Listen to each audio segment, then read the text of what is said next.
So for today's video, eto na si Franco, yung kondisyon ng nire-recover natin. So Martes ng umaga ngayon mga kalapatids. Ayan, so nagpa-low-fly na ako ng iba nating pliers, yan na lang naiwan. Be-verify muna natin yung kondisyon niya. Pero base sa nakikita nyo mga kalapatids, tingin ko nasa 85% na siya recovery.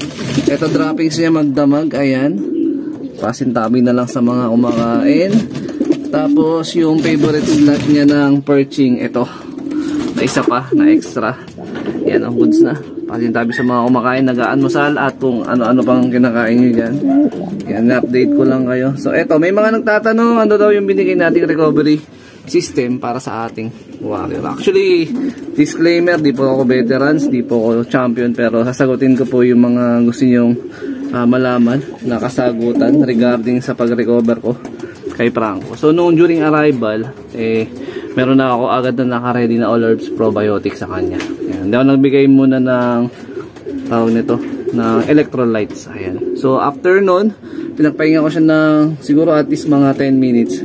Nagbigay naman ako sa kanya ng Ideal Pills. Ayan. So pagtapos ng Ideal Pills, pinakain ko na siya para maka-recover.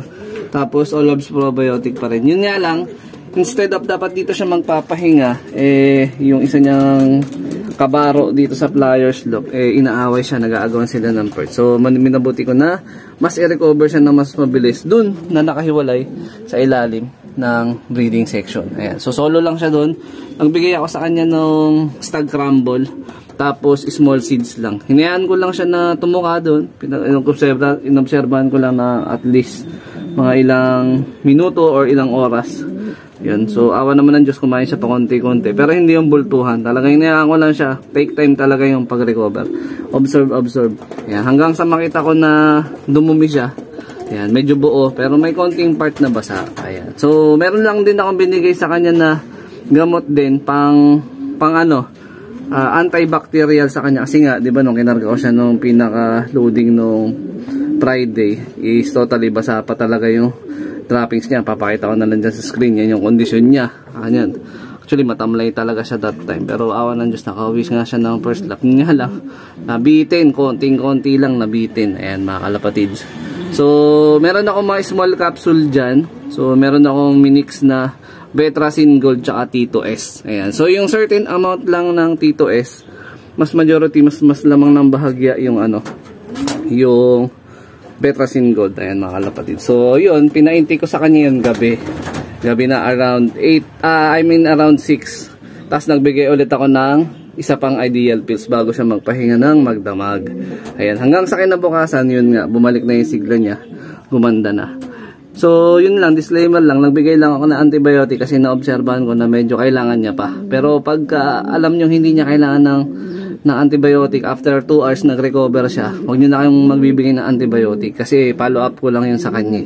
Yun. So yun yung ginawa natin na sistema sa kanya, no? Para mas mabilis nga siyang maka-recover. Tapos kahapon Monday, totally walang low fly. Ayan, totally lang talaga, pahinga. Ito na siya. Ayan, masumigla na siya sa ngayon. Ayan. So mamaya check natin kung lilipad siya. Papalow fly tayo. Baka mag-toss na nga rin siguro ako mamayang mga bandang alas 10 siguro bago pumasok, or alas 9. A few moments later. Di tayo makaka-EA. Eto na si Franco. Medyo makulimlim. Time check natin 6:30. Ayan, makapad yung ulap kasi nga merong bagyo dyan sa south. So check natin kung ronda siya ngayong araw. Pero kung hindi, okay lang, wala naman problema. Pero yan, kita naman sa sigla niya, sa mata. Kaya pumapagaspas na, pumabawi na siya. 'Di ba? Sa droppings okay na siya. So balik lang sa pagpag sa kanya. Toss. Tapos pagkain, syempre, tsaka yung supplement na mga kailangan niya. Kailangan natin makabawi sa second lap. Kasi syempre, mahaba pa yung karera. So nasa second lap pa lang tayo. Sobrang nakakapanghinayang lang talaga yung binutas niya ng first lap ng 4 na minuto. Hindi, 3 minuto. Kasi yung cut off is 11:41. Naikla ko siya 11:44 na. Ayan. So well, ganun talaga. Part of the game. Pero yan, tuloy-tuloy pa yung Actually maraming bumutas. from 11,000 plus na ibon, ang nag-clock lang kung na nagkakamali nasa 7,000 plus birds lang. Ayan, so kasama tayo dun sa less than 7,000 nung minus nung no, na hindi nakapagpaklak. So mga 4,000 birds din agad yung bumutas na ibon. Ayan. So kasama tayo doon. Ito na siya. Pero at least maganda kasi umuwi siya. Pinilit niyang umuwi. 'Di ba? Tama po ba 'yun? Kapatids, bali ito nga yung kaagawan niya ng perch ni Franco. Papakawalan ko na rin. Ayan. Kasi magtutos ako mamaya. Ayan. Subukan natin din lumo-apply siya. Kasi may training ng South. Kailan ba? Merkules. Ayan o. Merkules. Meron tayong training ng South. 75 years later. Ito ang eksena mga kalapatid sa Flyers Loop ngayon. Ayan o. Ito yung nag-aagawa ng perching. Pero original talaga. Si Franco talaga nagpa-perch doon. Pero dahil nagkarga nga tayo noong nakaraan ng Friday, pagdating ng Saturday hanggang Linggo, etong si Chocolab, pinerch niya nga etong ibabaw kasama niya yung pares niya. So, ginawa ko remedyo, naglagay akong paso dito. Total, dito naman sila nagpa-perch before. Kaya lang, napansin ko, talagang pinipili talagang kunin to ni Chocolab yung area na yan. Pero hindi pa pwede, kailangan maging territory pa rin ni Franco yan. Kaya tinutulungan ko siya. Pag medyo gipit na siya sa bugbugan, kaya tanggal ko. Ayan.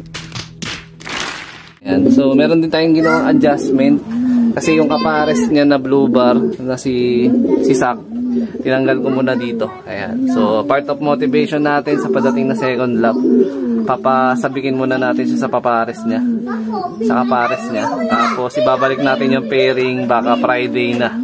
Ayan. Tapos diretso balik na rin dito sila dito sa may Widowwood. Pero disclaimer lang, ito is mga pawang eksperimento ko lang sa loob, no? Hindi tayo veteran sa ganong klaseng sistema, pero nagtatry tayo, baka maging epektibo, no?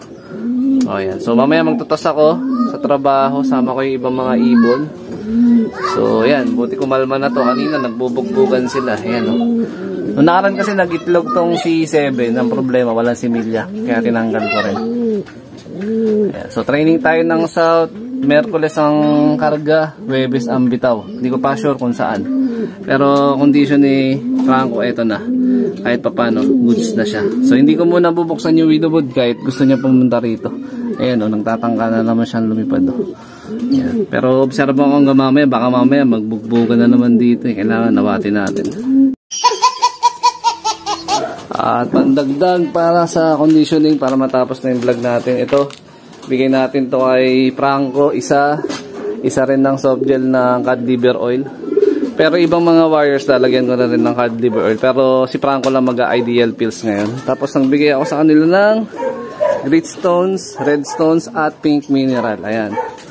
Halo-halo sila. Mukbang sila ngayon. Ayan, medyo umalma na si Chocolab. Ayan, oh, hindi niya na inagaw yung perch ni Franco. Ayan.